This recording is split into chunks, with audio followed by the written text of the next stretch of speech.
चलिए तो अब ईसीजी को फटाफट खत्म करेंगे। पार्ट 2 है ये ईसीजी के चैप्टर का। ईसीजी में बता दो, हमने एक तरीके से कुछ हद तक बातचीत कर ली थी। काफ़ी सारे जो वगैरह वगैरह और जो अदर्स टॉपिक्स थे उसके नाम पे काफ़ी सारे टॉपिक्स की हमने बातचीत कर ली थी। तो मैं चाहता हूँ आपको ईसीजी के बारे में आपने समझ लिया होगा ढंग से, और चीज़ों के बारे में हम समझने का प्रयास करते हैं। शुरू करते हैं प्रयास शुरू करते हैं उससे समझना। तो मैं इसी में जाने से आगे मैं बढ़ने से पहले मैं सबसे पहले चाहता हूँ आप हार्ट ब्लॉक के बारे में पढ़ लें। पीआर इंटरवल इसमें लॉन्ग होता है, वो होता है इस तरीके से, इसमें हार्ट रेट कम हो जाती है। ये होती है सिम्टमेटिक ब्रेडिकार्डिया होता है। ये तो ब्रेडिकार्डिया आ रहा है इस तरीके से, इसमें सिम्टम नहीं है, वो कोई समस्या नहीं होगी। इस तरीके से वो मैराथन रनर में भी हो सकता है, जिसमें कि हार्ट की जो मसल है वो स्ट्रॉन्ग हो जाती है, जिसके कारण का वो एक जो होता है वो स्ट्रोक वॉल्यूम इतना हाई हो जाता है कि हार्ट रेट बढ़ाने की जो उतनी बढ़ती नहीं है उनकी। तो ऐसे में क्या है कि यदि सिम्टम नहीं आ रहा है और तब भी ब्रेडिकार्डिया है तो उसको हम कोई बीमारी में कंसिडर नहीं करते। मैं कह रहा हूँ यदि ब्रेडिकार्डिया दे रखा और उसका सिम्टम भी दे रखे हो तभी आप उसको ट्रीटमेंट के लिए कंसिडर करेंगे, वरना नहीं करेंगे। ये चीज़ आ गई। ट्रीटमेंट क्या करते हैं ब्रेडिकार्डिया का? पहली बात तो ब्रेडिकार्डिया पहचानते हैं, जैसे तो मैंने बताया था पीआर इंटरवल लॉन्ग होगा तो उसे क्या कहेंगे, तो ब्रेडिकार्डिया के रूप में पहचानेंगे। पीआर इंटरवल लॉन्ग का मतलब है हार्ट रेट कम होगी। मेन जो भले ही है वो हार्ट रेट आर इंटरवल के विषय नापते, लेकिन जो मेन फैक्टर जो होता है तरीके से ब्रेडिकार्डिया करने वाला, वो हमेशा रहता है हमारा एक तरीके से पीआर इंटरवल लॉन्ग। हाँ, हार्ट रेट लॉन्ग से ही पहचान सकते हैं, ऐसी बात नहीं है कि हार्ट रेट लॉन्ग से नहीं पहचान सकते। लेकिन क्या है कि जो एक तरीके से ठीक है, चलो रहने दो। तो एक तरीके से तो अब मान लीजिए तो सबसे पहले जो फाइंडिंग होती है पीआर इंटरवल लॉन्ग मिलता है हमको इसमें। मेन जो मैं पहला जा रहा हूँ आपको ट्रीटमेंट के बारे में बातचीत कर लें, फिर एक तरीके से डिजीज की बातचीत कर लेंगे। कौन कौन से हार्ट ब्लॉक रहते हैं, वो हार्ट ब्लॉक में बेड़ी गाड़ी मिलता है उसमें हार्ट ब्लॉक में। तो उसमें सबसे पहले चीज़ आती है कि ट्रीटमेंट कैसे करते हैं। तो ट्रीटमेंट जब भी आएगा तो जैसे डिजीनेस, उसके अलावा और सिनकोप वगैरह जो सिम्टम है वो एक तरीके से लेके आएगा पेशेंट हमारे पास। ट्रीटमेंट में रूप में करेंगे, पहले तो हम आईवी एट्रोपिन देंगे। कैसे देंगे? इस तरीके से 1 मिलीग्राम देंगे 5-5 मिनट पे। कितनी डोज रहेगी? मैक्सिमम 3 डोज, 3 मिलीग्राम, यानी टोटल कितने हुए? 3 मिलीग्राम, 1-1-1 करके 3 हमने दे दी 5-5 मिनट के अंतराल में। मान के चले यदि हमें इस चीज को करने से राहत नहीं मिली पेशेंट को, तो आप क्या करेंगे? यदि इसको करने से राहत नहीं मिली तो हम पीस मेकर पर बचेंगे, दूसरी ड्रग नहीं यूज़ करेंगे। दूसरी ड्रग का नाम है जैसे एपिनेफ्रिन, डोबुटामिन मैंने बताई थी, ये जैसे एक्यूट हार्ट फेलियर में यूज़ कर लेते हैं। इसमें भी अगर भी यूज़ कर सकते हैं। एक तरीके से ब्रेडिकार्डिया एक तरीके से कार्डियक आउटपुट लास्ट में कमी तो हो रहा है ना, तो इसमें कोई यूज़ नहीं करते क्योंकि एक तरीके से एट्रोपिन काफ़ी इफेक्टिव ड्रग है। मान के चले एक तरीके से वो यूज़ नहीं आ पा रही है, इसका मतलब ये है कि एक तरीके से हमको और दूसरे सिस्टम पे जाना पड़ेगा, ना कि ड्रग चेंज करनी पड़ेगी, क्योंकि हमारे पास उतना टाइम नहीं है। तो इसलिए हम उसके बाद यूज़ करते हैं ट्रांसक्यूटेनियस पेसमेकर। मैं पर्सनली काफ़ी की लगे दिखे है, आप भी देखना, एक दो जगह मिल जाएंगी, मशीन से लगी हुई रहेगी ऐसे कहते हैं। और उसके अलावा क्या आता है, उसके बाद आता है हमारा इस तरीके से ट्रांसवीनस पेसमेकर। यदि इसको से भी आपको फ़ायदा नहीं पहुँच रहा, ट्रांसवीनस पेसमेकर से तो पहुँच ही जाता है कुछ मैक्सिमम केस में ये। तो इस प्रकार ये होती है। बीपी मॉनिटरिंग होती है हर समय कंटिन्यूस। उसके अलावा ऑक्सीजन का सपोर्ट दिया जाता है। मेन जो चीज़ है ऑक्सीजन का सपोर्ट हर समय रहेगा, इसलिए जब भी ट्रीटमेंट चल रहा हो आपका। उसके अलावा जो क्या है कि ऑक्सीजन सेचुरेशन भी चेक की जाती है। ऑक्सीजन सेचुरेशन SpO2 का मॉनिटरिंग हमेशा की जाती है तरीके से ये। तो अब हम बात करते हैं डिजीज के बारे में। डिजीज में सबसे पहले मैं बात करना चाह रहा हूँ, एसिड नोड माल फंक्शन करेगा हो तो क्या आएगा। यदि एसिड नोड माल फंक्शन करेगा तो एवी नोड उसी जगह लेगा। तो एवी नोड नीचे भी इम्पल्स भेजेगा और ऊपर भी इम्पल्स भेजेगा। पहले नीचे इम्पल्स भेजेगा, फिर बाद में ऊपर आएंगी। अब मानिए नीचे से जाके ऊपर आ रही इम्पल्स, तो पीवे का तो कोई मतलब ही नहीं है ना क्रिएट होने का, पीवे तो क्रिएट होगी नहीं। इसके कारण क्या है कि हमको ये चीज़ें पीवे में नहीं देखने को मिलती। क्या देखने को मिलता है हमको? बाकी के बच्चा बच्चा सब कुछ देखने को मिलती है। और उसके साथ क्या देखने को मिलता है? ब्रेडिकार्डिया को। क्योंकि मैंने बताया था कि ऐसे इसकी एवी नोड है, उसकी रेट कम है। रेट बता दूं मैं, जो ऐसे नोड की जो रेट होती है एक तरीके से इम्पल्स जनरेट करने वाली, जैसे नॉर्मल हार्ट रेट में कटिए करता है 60 से 100 वो रहती है। एवी नोड की रहती है 45 से 60। और उसके अलावा बंडल ऑफ इसकी रहती है हमारी 40 से 20 तक। और उसके बाद 15 से 20 तक उसकी रहती है एक तरीके से पुरकिंजे फाइबर्स की। तो ये तो मान के चला ए बी ऐसे नोड भी माल फंक्शन कर चुका है, तो इस तरीके से ए बी नोड की जगह लेगा, रेट उसकी कम रहेगी, पी वे उसकी नहीं देखने को मिलेगी। यदि ब्रेडी कार्ड देखने को मिला है वो ईसीजी में आर आर इंटरवल के आधार पर पी वे का है ही नहीं, तो पी आर सेगमेंट का मतलब ही खत्म हो गया। लेकिन यह है कि यदि वो आर आर में ब्रेडी कार्ड देखने को मिल रहा है और क्या देखने को मिल रहा है आपको इस तरीके से ज़्यादातर मैं बताता हूँ ओल्ड एज वाला पेशेंट है तो उसमें हम साइनस सिंड्रोम का असर करते हैं तो ज़्यादातर ओल्ड एज में डेवलप होता है। हुँ? फिर उसके बाद आते हैं मेरे तरीके से हार्ट ब्लॉक पे। हार्ट ब्लॉक से मतलब जैसे हार्ट ब्लॉक्स पे तो हार्ट ब्लॉक्स में सबसे पहले आता है मतलब एवी नोड डिसफंक्शन पे आता है। एवी नोड डिसफंक्शन को इस तरीके से ये है। तो उसमें वो एवी नोड में तरीके से आता है फर्स्ट 3 हार्ट ब्लॉक आते हैं। हार्ट में फर्स्ट डिग्री का हार्ट ब्लॉक। फर्स्ट डिग्री का हार्ट ब्लॉक में क्या होता है कि बस पीआर इंटरवल है वो लंबा हो गया, बाकी हमको कुछ एनोमली देखने को नहीं मिल रही।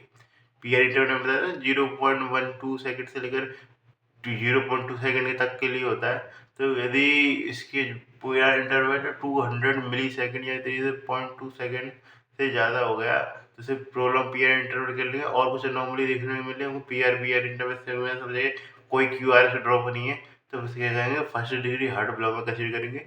क्योंकि यूजुअली इस तरीके से रिमोटॉड पेशेंट में होता है ऑस्कॉफ नोडुल जो होता है उसके कारण देखने को मिलता है ये। फिर उसके बाद आता है हम सेकंड डिग्री हार्ट ब्लॉक में। सेकंड डिग्री हार्ट ब्लॉक का मतलब ये है कि आपको कुछ ना कुछ क्यूआरएस है वो ड्रॉप देखने को मिलेगा। इसमें बात की जाए तो फर्स्ट पहला आता है हमारा मोबिट्स 1 हार्ट ब्लॉक जिसमें क्या है कि पीआर इंटरवल प्रोलॉन्ग हो रहा है, प्रोलॉन्ग हो रहा है, प्रोलॉन्ग होता जा रहा है और बीच में क्या आ गया क्यूआरएस ड्रॉप देखने को मिले। पीआरएस से प्रोलॉन्ग प्रोलॉन्ग होते हुए मतलब पैटर्न है प्रोलॉन्ग बढ़ता है बढ़ता है बढ़ता बढ़ता है बीच में उसने पूरा ऐसा ही खा लिया। ये चीज़ देखने को मिलती है किसमें हमको मोबिट्स 1 हार्ट ब्लॉक में जिसमें कौन सा फिनोमेना चलता है विचल वेब फिनोमेना चलता है जो इसकी मैं बता दूं इस तरीके से ये होता है इंटरसेप्टेड फाइबर से रिलेटेड। तो ये मोबिट्स 2 होता है अगर मेरा तो ऐसा है अंदर ही डिटेल में पूछ लेता कभी कभार जैसे मोबिट्स 2 हार्ट ब्लॉक में बताया तो उसमें पीआर इंटरवल सेम रहता है जो इससे क्यूआरएस का जो ड्रॉप है वो कभी भी आ जाता है। तो इसमें और इसमें अंतर क्या रहता है जो ये जो उसमें जो मेन पैथोलॉजी रहती है वो इंटरसेप्टम से रिलेट होती है एवी नोड आई जिसमें क्यूए बीच में देते हैं ना सेप्टम एक तरीके से कंडक्शन उससे रिलेटेड होता है। और देखिए इसमें क्या इंफीरियर वो बंडल ऑफ वेव्स बताया था मैंने इंफीरियर कंडक्शन से रिलेटेड होता है। देखिए ये चीज़ पता होना चाहिए थोड़ा सा पैथोलॉजी के नाम पे मतलब इतनी कॉज के नाम पे। फिर आता है मेरी लास्ट में third degree heart block. Third degree heart block में आपको देखिए ए बी और बी ए वे मतलब पी वे वो क्यू आर कॉम्प्लेक्स में कोई एसोसिएशन आपको देखने को नहीं मिलेगा या फिर मेरी सही भाषा में कहे तो आपको एक तरीके से कोई भी नहीं मिले हार्ट ब्लॉक तब आप उसके इसका टेक करता है। जैसे मैं पसंद एक क्वेश्चन देखा था जिसमें मुझे समझ में आया नहीं था मैंने शायद क्यू एंग जो होता है उसमें कर रहा था मैंने गलत पढ़ा जिसमें क्या था कि एक तरीके से पीयर इंटरवल छोटा होते हुए भी इसमें क्यू आर से टॉप आएगी। ऐसा तो किसी में भी नहीं है ना शुरुआती कंडीशन में पीयर इंटरवल छोटा होता जा रहा है क्योंकि उसमें मान लीजिए पीयर इंटरवल सेम रह रहा है अचानक ड्रॉप आ गई पीयर इंटरवल बढ़ता जा रहा है फिर ड्रॉप आ रही है। इसमें पीयर इंटरवल छोटा होते हुए भी ड्रॉप आ गया तो ऐसा कोई एक्सप्लेनेशन नहीं है। या फिर एक ना एक वेव आपको ऐसी जरूर मिलेगी जिसमें क्या कि तरीके से वो ओवर ओवर ओवरलैपिंग हो रहा है क्योंकि पी वेव और क्या कहते हैं एक तरीके से क्यू आर एस कॉम्प्लेक्स की तो उससे क्या कहते हैं एक तरीके से थर्ड डिग्री हार्ट ब्लॉक है जिसमें क्या कहते तरीके से ए बी जो है नोड है वो पूरी तरीके से इतना भयंकर ब्लॉक हो आ चुका है जिससे काट करके एट्रिया जो है वो एक तरीके से अपनी अलग इम्पल्स करके अलग धड़क रहा है और जो वेंट्रिकल है वो अपनी अलग इम्पल्स करके अलग धड़कने लग रहा है एक दूसरे से कोई मतलब नहीं है। अब मान के चले एट्रिया और वेंट्रिकल अलग अलग धड़क रहे हैं तो सिंपल सी फीलिंग तो होगी नहीं ना क्योंकि मान के चले वेंट्रिकल में इस तरीके से वेंट्रिकल ने वेंट्रिकल ने ब्लड निकाला इस तरीके से मान के चलो बाहर अब उसी समय एट्रिया को कॉन्ट्रेक्शन करना था बाद डायस्टॉल डायस्टॉल के समय वेंट्रिकल की डायस्टॉल लेकिन उस समय तो एट्रिया भी डायस्टॉल हो रखा है। वेंट्रिकल जब सिस्टोल कर रहा है एट्रिया तब भी सिस्टोल कर ही जा रहा है। सिंपल सी बात है क्योंकि फिर मान के चले वेंट्रिकल सिस्टोल गया एट्रिया सिस्टोल गया तो ब्लड तो पीछे की तरफ निकल जाएगा ना। इस तरीके से जब इनके बीच में कोऑर्डिनेशन नहीं हो कि मेन एट्रिया सिस्टोल हो तब डायस्टॉल हो और उसके बाद तब सिस्टोल हो तब तब डायस्टोल हो तब सिस्टोल हो तब तो एक तरीके से इनके कोऑर्डिनेशन में रहेगा। मान के चलिए ये खुद ही इस बार में एट्रिया वेंट्रिकल एक डायस्टॉल करने लगे एक सिस्टोल करने लगे तो ब्लड का ट्रांसपोर्टेशन तो नहीं हो पाएगा ना खाली बस एक तरीके से स्ट्रोक वॉल्यूम भी तो कम हो जाता है ना एक तरीके से ब्रेडिकार्डिया तो एक अलग बात है कि स्ट्रोक वॉल्यूम भी तो कम हो जाता है ना जिसके कारण क्या है एक तरीके से आपको क्या देखने को मिलेगा आपको देखने को मिला है एक तरीके से इंडस्ट्रियल वॉल्यूम जो मैंने एक तरीके वोल्ट कॉन्सेंट्रेशन बायोट के लिए बताया था काफ़ी हद तक क्योंकि ये डिले का भी रोल है लेकिन अब ये सिस्टम भी कुछ ज़्यादा बिगड़ गया एक तरीके से अलग धड़कने लग गए तो इसके कारण ये भी तब भी तरीके से डिसोसिएट आसान आ सकता है। तो उसमें क्या होगा एक तरीके से आपको स्ट्रोक एडम सिंड्रोम देखने को मिलेगा तरीके सिनकोपल अटैक आपको देखने को मिल सकता है। ऊपर कहते हैं तो सिनकोपल अटैक देखने को मिले इसमें फ्रीक्वेंट है सिनकोपल अटैक आपको देखने को मिल सकते हैं। उसके अलावा एक और मैं हार्ड ब्लॉक बता दूँ नया है थोड़ा सा जैसे आगे तो फर्स्ट ईयर में पढ़ लिए होंगे। वो है कि एक तरीके से जो हर दूसरी तरीके से क्यूआरएस कॉम्प्लेक्स ड्रॉप हो रहा है। एक क्यूआरएस सही चल रहा है तो उसका अगला ड्रॉप हो गया, फिर दोबारा सही चला, फिर सही ड्रॉप हो गया। फिर 2/2 ये क्या कहते हैं, एक तरीके से हमारा एक तरीके से हर एवरी सेकंड क्या है क्यूआरएस कॉम्प्लेक्स ड्रॉप हो गया, जैसे 2/1 हार्ड ब्लॉक भी देते हैं। तो ये कंडीशन का नाम पता होना चाहिए, तो ऐसा कि ये कॉज भी आप सोच सकते हैं, बाकी कैसे ना उतना ज़्यादा रोल नहीं पैथोलॉजिकली। तो अब हम आते हैं एक तरीके से और चीज़ों पे, जिसमें सबसे पहले आते हैं हमारे एरिथमियास के बारे में पढ़ते हैं। ठीक है,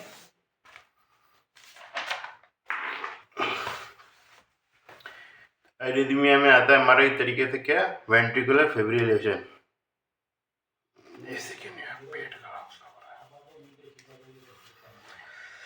है। एक तरीके से एट्रियल फिब्रिलेशन आता है, जिसमें क्या हो गया है हमको पी वेव की तो आपको एब्सेंट देखना मिल रही है, सबसे बड़ी बात है पी वेव एब्सेंट देखना मिल रही है।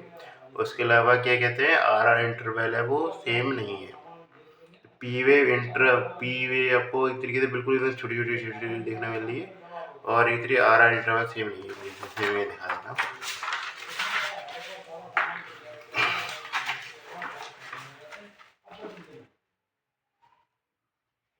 तो ये तरीके से ये आर इंटरवल सेम नहीं है, कहीं कम दूरी कहीं ज़्यादा दूरी है सेम नहीं, मैं प्रोलॉन्ग नहीं बता रहा, सेम नहीं है कह रहा हूँ मैं।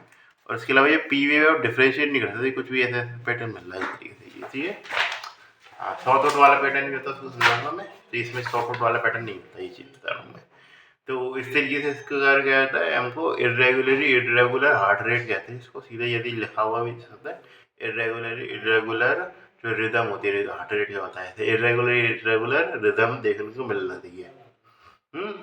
ये एट्रियल फिब्रिलेशन में है। उसके अलावा ये मोस्ट कॉमन, सबसे बड़ी चीज़ याद रखें, मोस्ट कॉमन सस्टेन टैकीकार्डिया है, क्योंकि इस तरीके से इसमें पेशेंट है वो नॉन इमरजेंसी का कह सकता है, बाकी केस में तो इमरजेंसी रहेगी। इसमें क्या कि इमरजेंसी भी इमरजेंसी रहेगी रहेगी। हाँ, 100% इमरजेंसी वाला केस ही रहेगा इसमें, ये चीज़ पता होना चाहिए। कारण क्या होता है, सेंट्रल लोबोटमी में होता है मल्टीपल एक्टिव फोकाई होता है, जो कि तरीके से कि जिसमें बताया था, जो जितना ज़्यादा अमीर बन जाता है इस तरीके से वो जगह ले लेता है। ये आपको सही याद आ रहा होगा कहीं ना कहीं। तो इस तरीके से में एक्टोपिक फोकाई बन जाती है बहुत सारी, जिसमें अलग अलग हार्ट रेट और उनकी हार्ट रेट होती है वो बहुत ज़्यादा होती है दूसरे तुलना। तो ऐसे नोड की जगह ले लेते हैं, जिसमें ऐसे नोड भैया हाथ जोड़ के बाहर निकल जाता है कि हम रहते ना यार। तो ये चीज़ें हैं जी।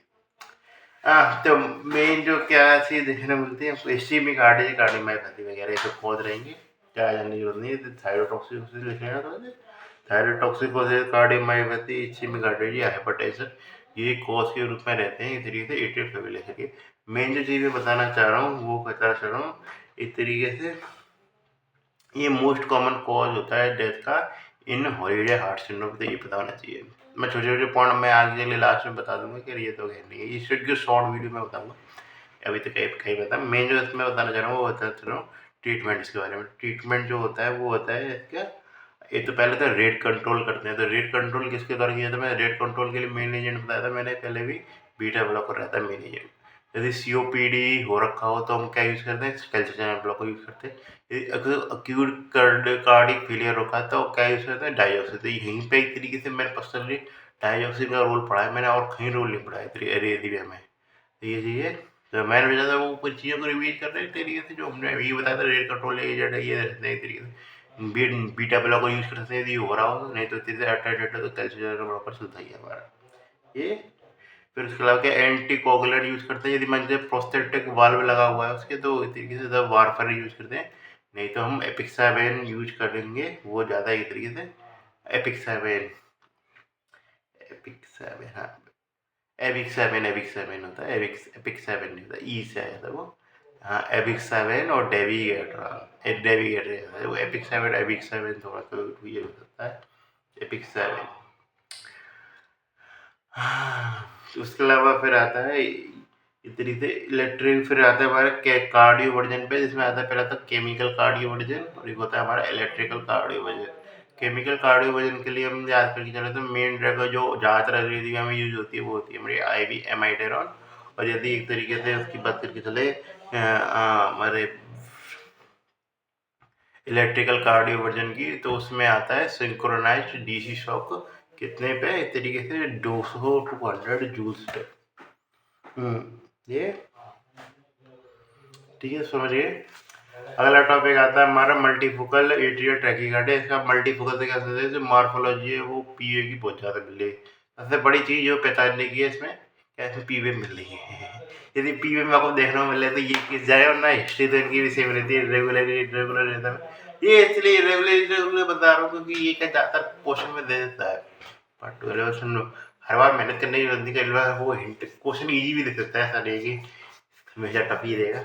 ये फिर अच्छी बात करके चले तो इसमें क्या री एंट्री सर्किट बन जाते हैं काफ़ी सारे, यहाँ से ऊपर जाती है, ऊपर से अंदर आ जाती है, तो ये चीज़ होती है इसमें। इस तरीके से मेन जो इस तरीके से डी जो जुड़ी रहती है, वो जुड़ी रहती है हमारी इस तरीके से सीओपीडी के संग। तो मेन यदि इसमें किस वजह से नहीं भी दिया है, मान के चला इस तरीके से आपको मल्टीफोरेटेड गाड़ी मिल रहा है, उसमें नहीं भी दिया है कि सीओपीडी डेवलप हो गया, ये देगा कि पास्ट हिस्ट्री लेकर तो सीओपीडी मिलेगा हमको। यदि नहीं भी दिया है तो हम कंसीडर करेंगे कि उसको सीओपीडी रहा होगा, तो उसमें क्या है सीओपीडी रहा होगा, क्या सीओपीडी है उसको, तो हम उसके लिए बीटा ब्लॉकर तो यूज करेंगे ही नहीं। तो बीटा ब्लॉकर से तो पूरी तरीके से कॉन्ट्राइंडिकेटेड रहेगी, तो एस्मोलर वगैरह ही एस्मोलर का तो वो इस तरीके से वेरापामिल डेल्टी आज हम भी यूज करेंगे। हाँ, इस तरीके से तो ये पता होना चाहिए। और उसके अलावा एंटीकोगुलेंट में होता है एपिक्सावेन यूज़ करते हैं। और उसके अलावा क्या कहते हैं केमिकल कार्डियोवर्जन एमाइडोन को बताया था मैंने। उसके अलावा इलेक्ट्रिकल के लिए क्या बताया था मैंने, इलेक्ट्रिकल के लिए हम के लिए सिंक्रोनाइज्ड डीसी शॉक यूज कर सकते हैं। ये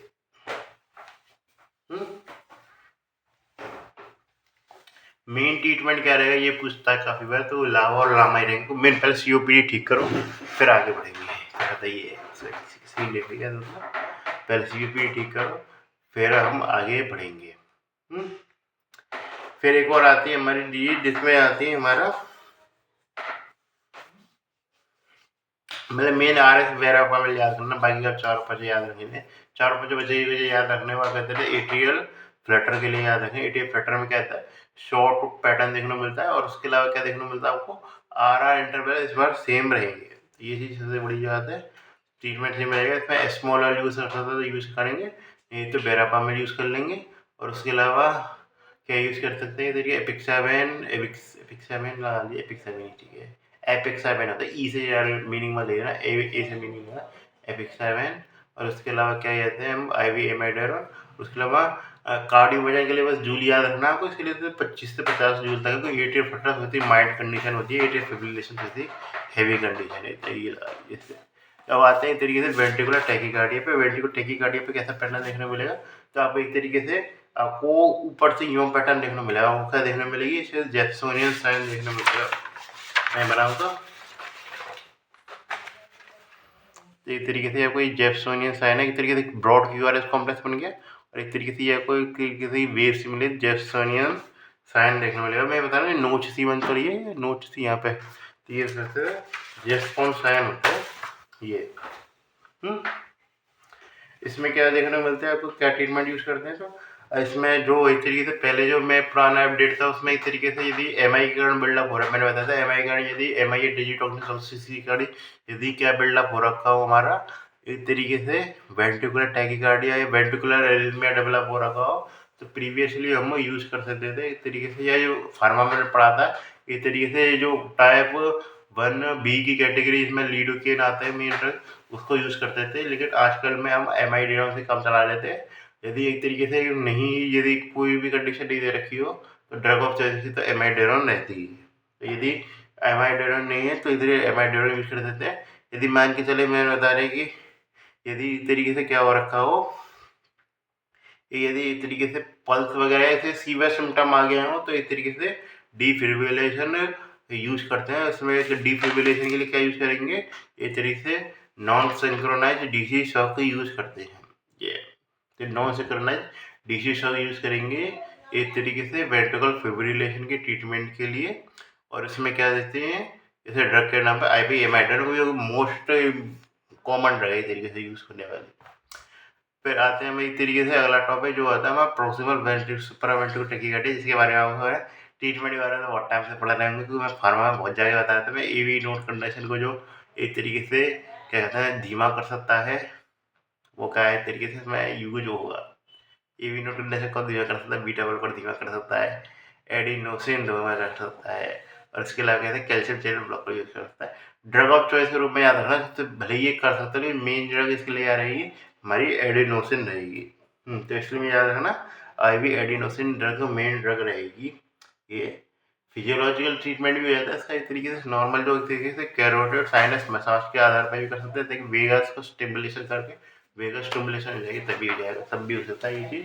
हाँ ये चीज़ याद रहे इसका मैंने जिसका कॉन्ट्रा इंडिकेशन होता था, इंडिकेशन क्या रहता है सुपरावेंटेड टेकिकार्डिया, कॉन्ट्रा इंडिकेशन क्या रहता है एक तरीके से हमारा वुल्फाइटिस को पीयर इंटरवल शॉर्ट जाता है, इसमें हमको पीयर इंटरवल है वो इस तरीके से पीयर इंटरवल हमको बढ़ाना है।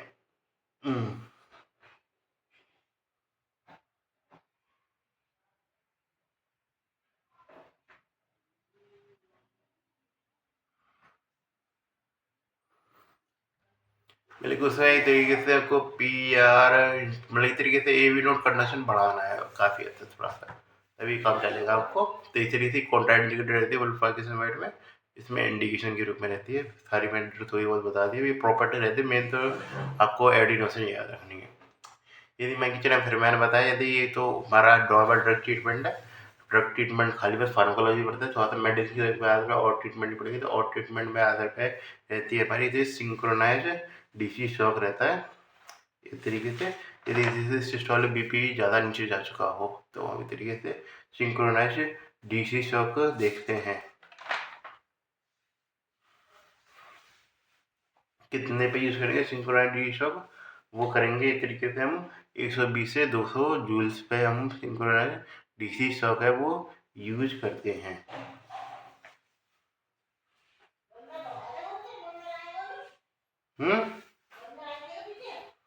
पता नहीं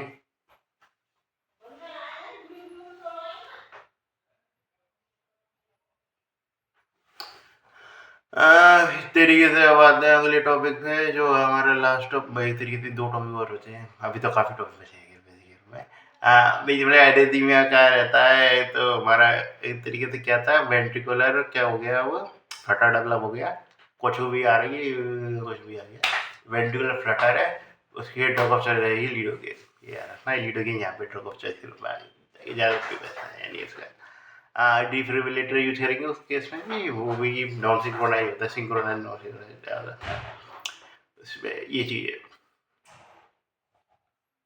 नीचे चीज़ मैं कहना चाह रहा हूँ आपको ये पता होना चाहिए कहाँ सिंक्रोनाइज नॉन सिंक्रोनाइज, ये टर्मिनोलॉजी मुझे पता होना चाहिए। जैसे हम जब क्या कहते हैं एटीएल फिब्रिलेशन में यूज़ कर रहे थे, तो इस तरीके से क्या यूज़ कर रहे हैं सिंक्रोनाइज DC शॉक का है वो इस तरीके से यूज कर रहे हैं। यदि हम किस पे पहुंच रहे हैं डिफिब्रिलेशन में, तो इस तरीके से क्या यूज कर रहे हैं डिफिब्रिलेशन के नाम पे नॉन सिंक्रोनाइज डिफिब्रिलेटर है हम यूज कर रहे हैं। नॉन सिंक्रोनाइज यदि DC शॉक है तो इस तरीके से क्या है डिफिब्रिलेशन में आ रहा है, और इस तरीके से हम कार्डियक वर्जन के लिए यूज कर रहे हैं तो इस तरीके से सिंक्रोनाइज है। इतना नहीं रहना है। अगला टॉपिक आता है तरीके से वेंट्रिकल फेस में बता दिया। जो हमारा एक तरीके से टॉप अरिथमिया में लास्ट रहेगा वो रहता है हमारा एक तरीके से पॉलीमॉर्फिक वेंट्रिकुलर टैकीकार्डिया। इसमें भी क्या यूज करते हैं ट्रीटमेंट के नाम पे, यदि तो ड्रग ऑफ चॉइस दिया था ठीक है, इसमें भी ट्रीटमेंट के रूप में आपको यदि सीवियर कंडीशन क्या यूज करेंगे हम एक तरीके से, यदि पॉलीमॉर्फिक वेंट्रिकुलर टैकीकार्डिया के लिए हम यूज करते हैं इस तरीके से क्या बताया था मैं नॉन सिंक्रोनाइज डी शॉक था या डिफिब्रिलेटर था, डिफिब्रिलेटर यूज करेंगे, नॉन सिंक्रोनाइज डिफिब्रिलेटर यूज करते हैं इधर पॉलीमॉर्फिक वेंट्रिकुलर टैकीकार्डिया के लिए। इसमें जो ज़्यादातर में मेन कंडीशन जो आती है वो आती है टॉर्सल डिपोर्टिस, जिसमें एक तरीके से यो पैटर्न रहता होगा, तो आज आपने देख रखा होगा। मेन जो इसमें पता करने के लिए कॉज के नाम पे वो होते हैं, इसमें क्यूटी प्रोलॉन्गेशन करने वाली जितनी भी चीज़ें वो इसको लीड कर सकती है। क्यूटी प्रोलॉन्गेशन टॉपिक है, उसके बारे में बातचीत करते हैं थोड़ा सा। तो क्यूटी प्रोलॉन्गेशन में आपको पता होना चाहिए क्या क्या चीज़ों से क्यूटी प्रोलॉन्गेशन हो सकता है। तो ये तो मैंने बताया था एक्सपोटेंशियल ड्यूरेशन को नॉर्मल करना है, क्यूटी प्रोलॉन्गेशन कौन कर रहा था, तो 1A में आ रही थी। उसके अलावा ये थर्ड ग्रुप जो था उसमें वो हमारा क्या क्यूटी प्रोलॉन्गेशन कर रहा था, एक तरीके से AB सोडियम चैनल का जो वो ब्लॉकिंग है वो बढ़ा रहा है एक तरीके से, वो इस तरीके से क्या होगा हमारा क्यूटी प्रोलॉन्गेशन करने वाला हो गया। तो इस तरीके से एंटी रेट्रोविरल 1A और उसके अलावा थर्ड है कैटेगरी, वो क्या होगी हमारी इस तरीके से क्यूटी प्रोलॉन्गेशन है। और ड्रग्स की बात करें तो एंटीबायोटिक आते हैं जिसमें हमारे मैक्रोलैक्स की प्रोग्लोक्विनोस आती है। बाकी टीबी ड्रग में बताओ तो बीटाक्विलिन और प्यूटामाइड आती है मेन ड्रग आपको क्यूटी प्रोलॉन्गेशन हमारी। बीटामाइड प्यूटामाइड इंपॉर्टेंट है और थोड़ी सी तो नई नई ड्रग है, ये सबसे ज़्यादा यूज़ की जाती है आज के टाइम में। उसके अलावा क्या कहते हैं एंटीसाइकोटिक में हेलिपेरिडोल हुआ वो यूज़ कर देते हैं। उसके अलावा क्या कहते हैं एंटी डिप्रेसेंट हुआ इस तरीके से टीसीए उसको क्यूटी प्रोलॉन्गेशन करा देते हैं। उसके अलावा क्या कहते हैं क्लोरोक्विनोन एंटी मलेरिया ड्रग में यूज़ करता है वो क्यूटी प्रोलॉन्गेशन करा देता है। डायरेटिक में थायराइड डायरेटिक करा देता है। उसके अलावा एंटी इमेटिक ड्रग है हमारी ओडेंस्टेट्रॉन वो भी करा देती है। एंटी फंगल हुई फ्लूकोनाजोल वो करा देती है। उसके अलावा क्या पूरे रिटोनाविर एटाजानाविर मतलब एक तरीके से जो सेक्शन पढ़ते हैं एक तरीके से हम क्या कहते हैं जब भी माइक्रोबायोटिक्स में बात करेंगे तो एंटीबायोटिक्स के बारे में एंटी माइक्रोबियल से जा शब्द हम होगा बैक्टीरिया के नहीं वायरल फंगल वगैरह सब क्या यूज होती है। उसमें आपको कोई भी ऐसा ग्रुप नहीं मिलेगा जिसमें आपको एक ना एक ड्रग जरूर मिलेगी जिसमें आपको जैसे क्यूटी प्रोलॉन्गेशन जरूर मिलेगा। जैसे हम एंटीबायोटिक बात करते हैं फ्लोरोक्विनोन मैक्रोलाइड एंटी ट्यूबरकुलर ड्रग की कैटेगरी आती है उसमें क्या कहते हैं बीटा प्यूटामेलेट। तो उसके बाद किसी एक कैटेगरी आती है एंटी फंगल की तो उसमें एजोल्स होते हैं वो इस तरीके से क्यूटी प्रोलॉन्गेशन करने का काम करते हैं। फ्लूकोनाजोल होती है मेन तो क्या। और उसके अलावा क्या कहते हैं हम एंटी वायरल पे पढ़ेंगे एंटी HIV ड्रग आती है मतलब एंटी HIV ड्रग पे कहते हैं रिटोनाविर नाविर जो होती है एंटीजानाविर ये यूज कर देते हैं। फिर हम आते हैं इस तरीके से एंटी जो साइकेट्री में तो इस तरीके से एंटी साइकोटिक में जो आती है हेलोपेरिडोल यूज करते हैं फर्स्ट डिवीजन वाले में इस तरीके से क्यूटी प्रोलॉन्गेशन जाता है। हालांकि ये किसी में मिल सकता है क्यूटेपिन वगैरह में मिलता है ये हमको ये पता होना चाहिए। बाकी और उसके अलावा जो टीसी है काफ़ी इंपॉर्टेंट कैटेगरी और काफ़ी सारे सिम्टम है इस तरीके से काफ़ी टीसी की टॉक्सिसिटी होती है। तो टीसीए में काफ़ी सारे हमको सिस्टम है वो इस तरीके से देखना मिलता है क्यूटी प्रोलॉन्गेशन कराने वाले ये। उसके अलावा हम बात करके चले आपको ओपियोइड्स में देखने को मिल जाती है मेथाडोन। और उसके अलावा क्या कहते हैं डायबिट में थायराइड डायबिट बताता है उसमें हमको देखने को मिलती है। मेमोरी याद रखना है ABCD नो एन जी। अब मेन जो इसमें पता होना चाहिए इस तरीके से वो हमारा हाइपो के केस में कुछ भी हाइपो होगा कैल्शियम में हो मैग्नीशियम में हो पोटेशियम में हो वो आयरन के रूप में आते हैं जितने भी हाइपो पोटेशियम है मैग्नीशियम है कैल्शियम है उस हमको आपको क्यूटी प्रोलॉन्गेशन है वो देखने को मिलेगा। क्यों देखने को मिलेगा इस तरीके से वो कंडक्शन के लिए जरूरी है ना। हाँ इस तरीके से इफेक्टिव कंडीशन के लिए। उसके बाद बात करके चलें इस तरीके से जिसमें दो सिंड्रोम आपको मेन याद रखने हैं इस तरीके से रोमैनो वार्ड सिंड्रोम और जेरवेल सिंड्रोम। रोमैनो वार्ड जेरवेल सिंड्रोम जो कि लॉन्ग क्यूटी सिंड्रोम में मैंने बताया था ना इधर टोटल पॉइंट होता है उसी का पार्ट है ये कोऑर्डिनेटर डिजीज होती है। ट्रीटमेंट ऑफ चॉइस क्या रहता है हमारा मैग्नीशियम सल्फेट रहता है तरीके का ट्रीटमेंट ऑफ चॉइस ये। तो इस तरीके से ये एंटी एरिथमिया का मामला तो समाप्त हो गया हमारा। अब आते हैं हमारे एक तरीके से दूसरे टॉपिक पे जिसका नाम है हमारा क्या कहते हैं पेरिकार्डियम पे। ठीक है पेरिकार्डियम पे पूछते हैं। तो इस तरीके से लास्ट टॉपिक रहने वाला है। इसके बाद ये ECG हमारा खत्म होता दिखेगा। हाँ ECG का पार्ट तो नहीं है लेकिन फिर भी चल रहा है। तो इस तरीके से इसमें बात कही चले इस तरीके से हमको कौन कौन सी डिजीज मिलती है तो एक्यूट पेरिकार्डाइटिस मिलता है। एक्यूट पेरिकार्डाइटिस में इस तरीके से कोई भी कारण से डेवलप हो सकता है। एक्यूट पेरिकार्डाइटिस तो मेन चीज मैंने बताई थी ECG में कॉनकेव जो है वो एलिवेशन मिलता है हमको क्या इसका इस तरीके एस्टिक सेगमेंट का। उसके अलावा कहते हैं PR सेगमेंट है वो डिप्रेशन देखने को मिलता है ये। उसके अलावा क्या देखने को मिलती है पेरिकार्डियल फिक्शन रब। अब उसको डिफरेंशिएट कैसे करेंगे हमको पूरे रब से कि तरीके से आपने सांस लेने को बंद कर दिया फिर सांस लेने की मना कर रहे हैं फिर भी आपको रब देखने को मिल रही है इस तरीके से तब आपको क्या कहते हैं उसको पेरिकार्डियल रब में कंसीडर करेंगे। ट्रीटमेंट का तरीके से इन्फेक्शन ज़्यादा होता है पॉक्सटाइज वायरस वायरल इन्फेक्शन में यूज़ करते हैं तो उसमें नॉर्मल NSAID से काम चल जाता है। उसके अलावा TB होती है तो एंटी ट्यूबरकुलर ड्रग यूज़ करेंगे। और इस तरीके से मेरे इंपॉर्टेंट कुछ बताते हैं एक इंपॉर्टेंट मैंने कॉम्प्लिकेशन बताया था रेसलर सिंड्रोम जो मैंने आपको पढ़ाया था शायद मायोकार्डियल इन्फेक्शन के क्या क्या कहते हैं कॉम्प्लिकेशन में तो उसमें एस्पिरिन आती है। तो एस्पिरिन एक बहुत ही इंपॉर्टेंट ड्रग है वो क्योंकि काफ़ी सारी जगह यूज़ की जा सकती है। अगर आपको मायोकार्डियल इन्फेक्शन में कुछ भी देखने को मिल रहा हो चाहे आप मायोकार्डियल इन्फेक्शन में कहीं भी कंफ्यूज हो जाएंगे कारक का है आपको एस्पिरिन को आपके लिए जीवन संगनी तरीके से आपको ये हमेशा साथ देगी। जब हमारा एक तरीके से जो एस्पिरिन है वो यूज एक्सपेरिन है, वो ड्रग आप कहीं भी यूज कर सकते हैं, इंपॉर्टेंट ड्रग है एक्सपेरिन में, कहना चाह रहा हूँ।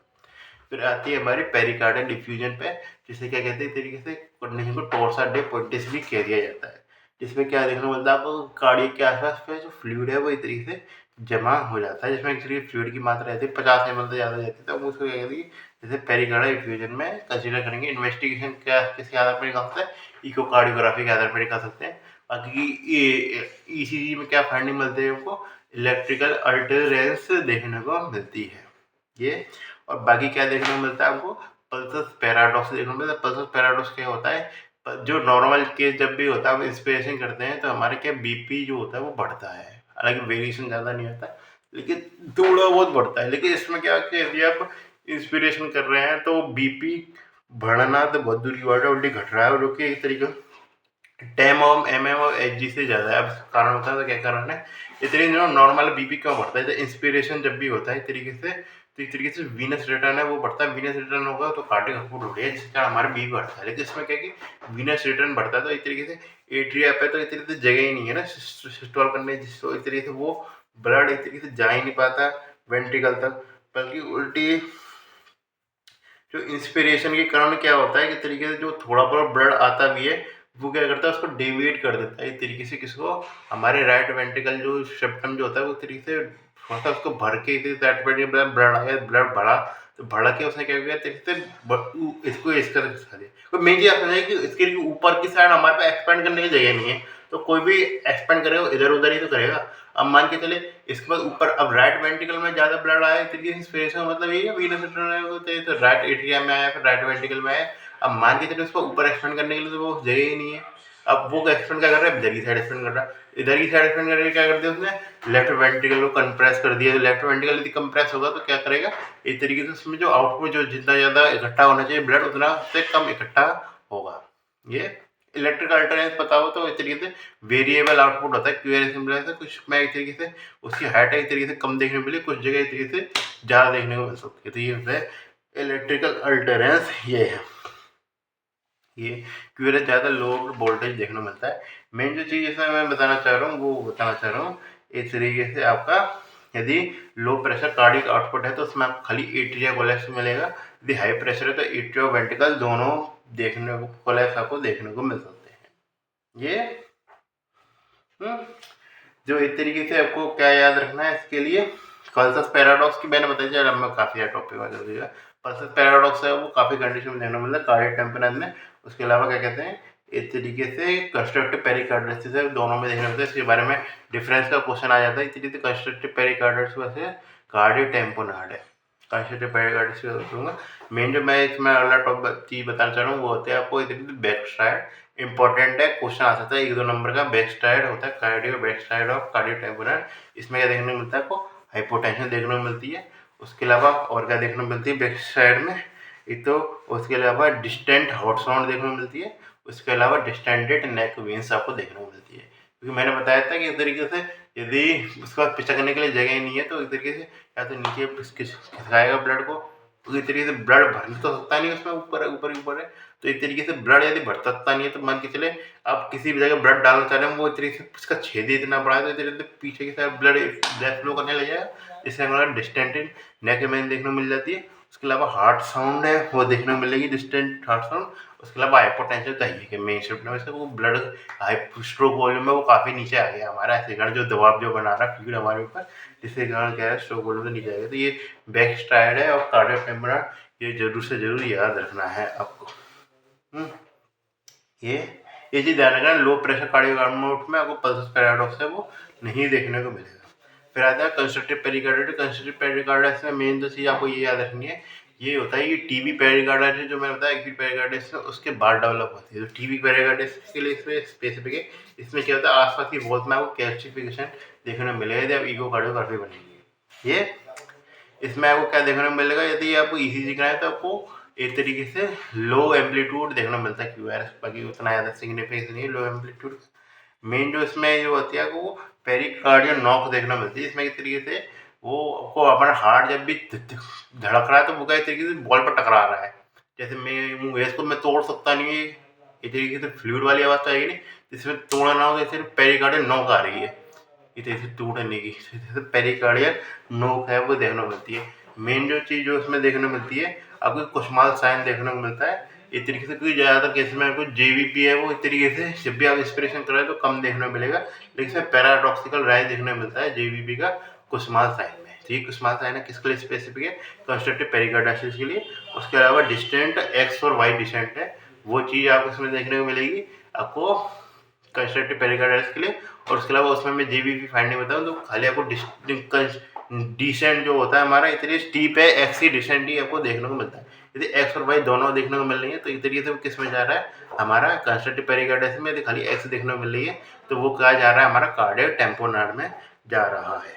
ये इस प्रकार मैंने आपको ज़्यादा इसका जो ट्रीटमेंट वाला है दोनों की, तो पहले की ट्रीटमेंट कार्डियक टेम्पोनार्ड क्या देगी, ड्रेनेज रहेगी, सीधे फ्लूइड ड्रेनेज रखना है। इसमें क्या रहेगी, पेरिकार्डियल स्ट्रिपलिंग रहेगी, इस तरीके से ट्रीटमेंट ऑफ चॉइस। तो आप वही आपको काफ़ी सारी चीज़ें समझ में आएंगी, आप खुद पढ़ेंगे तो ज़्यादा बढ़िया रहेगा थोड़ा सा। तो ठीक है, सी यू और thank you so much very much.